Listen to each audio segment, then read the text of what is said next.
Crouching Tiger Hidden Marathon Tank. Today we are having a look at the new WZ-114 Mission Marathon Reward Tank with the 3D skin. Now, of course, this is a 3D skin, a two-part 3D skin. It is the 3D skin.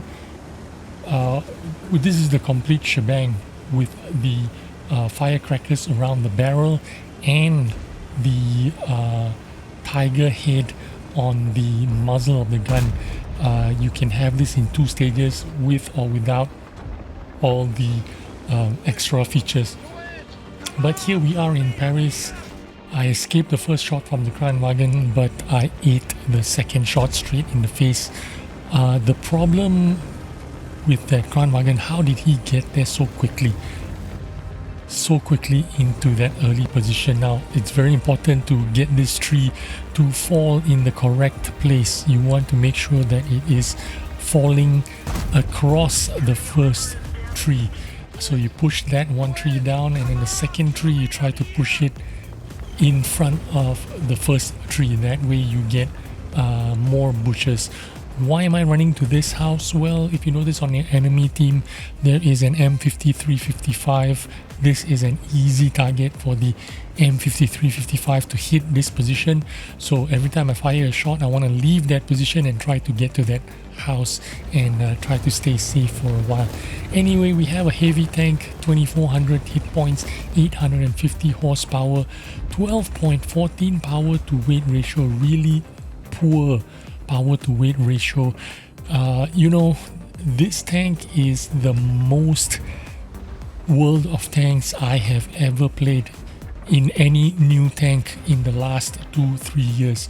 I have played over, I think, 30 games in this tank just so that I can get a proper, accurate feedback, you could say. I mean, I want to make sure I'm getting the right information. I want to give this tank every opportunity to prove me wrong. That's why I played it so much. This tank, I'm wondering how they put out this tank with so many weaknesses. Why do I say so many weaknesses? Because this tank does not excel in any department. If you're talking about aim speed, the aim speed is really slow, 3.74 seconds. I would give this a 4 out of 10 in terms of aiming speed. The reload time, this tank is 19.18 seconds reload time. With all the crew skills and equipment that I'm running, best I can get it out is 16.16 seconds.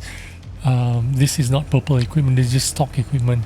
The armor, although it has 300 turret armor, frontal turret armor, 140 hull armor, I'm going to give this armor 5 out of 10 because that's the best it can do. I loaded HE for that, and that Kranwagen cucked me, basically blocked me. I was trying to shoot the FE455 with HE shells, and after I fired that shot, sure enough, as I was expecting, the M5355 did hit me there for 199 damage, so sucks to be me. But yeah, as I was saying, a lot of things with this tank that just makes it underwhelming. Mobility of this tank, very slow, not mobile tank at all. Top speed only, what was the top speed of this thing? 33 going forward, 10 in reverse. Power to weight ratio 12.14, really slow heavy tank. I use turbo on this tank. Now I experimented with hardening instead of turbo. I experimented with vents. I'd rather have hardening, but I decided that the mobility of this tank is so bad that you had to have turbo just to make it kind of playable, and that is the reason why I've got turbo on this thing. Otherwise, man, it's really difficult to play with this. The aim time, 3 point something seconds. and it's got really good dispersion as well. I think 3-2 dispersion or something like that. And if you run BIA, you run food and whatnot, you can get it down to 2.9, 2.8 dispersion. But it takes forever to aim, so you need to fully aim before you pull the trigger. And even after you fully aimed and pull the trigger, you do not hit your targets 100% of the time. I would say you would hit your targets 7 out of 10 times. So that is a bit of a disappointment in this tank. Now this game I kind of do pretty well in terms of damage, but in actual fact, playing this tank over the course of 30 games, it was, like I mentioned earlier, kind of underwhelming for a reward mission marathon tank. I think with the field modifications, improved equipment and whatnot that has been introduced into the game over the last months, 6 months or whatever, that was taken into consideration when they decided to put this tank out. They know that the people that get this tank are going to get the field modifications, they're going to get the purple equipment, they're going to get the pink equipment. So that is why they didn't make this tank any good if you're running standard equipment and if you're not running field modifications.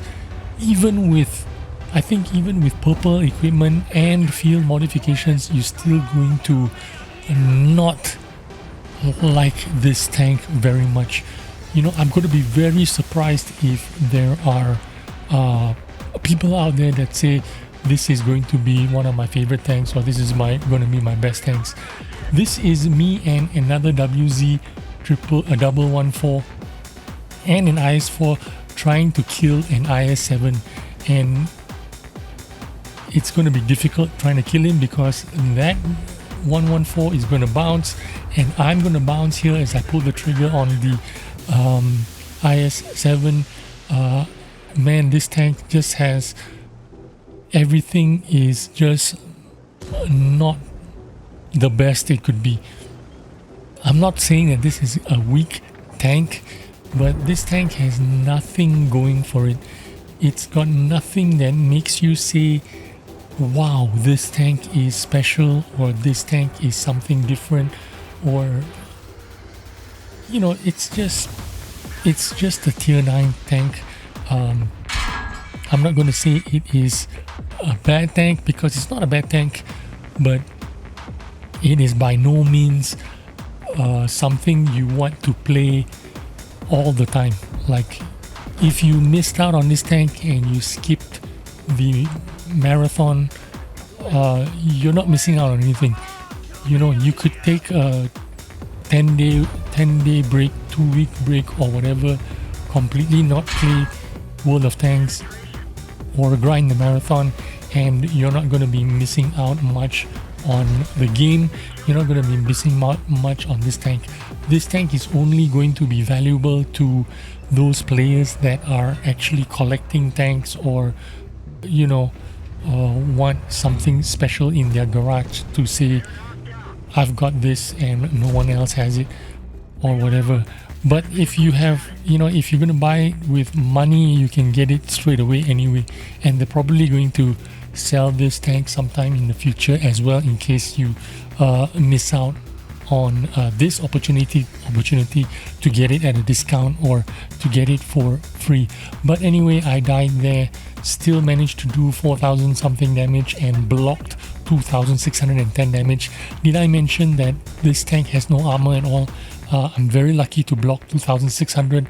The turret has a sloped armor, but the roof of the turret is sloped frontally, so it's very easy to shoot the roof of the tank and the cupola of the tank. So it is very easily damaged. If you want to take out this tank, it is very, very easy to fight against. But anyway, this is my opinion of the tank. Who knows, some other people might really like it. I don't know, but for me, it's just so-so.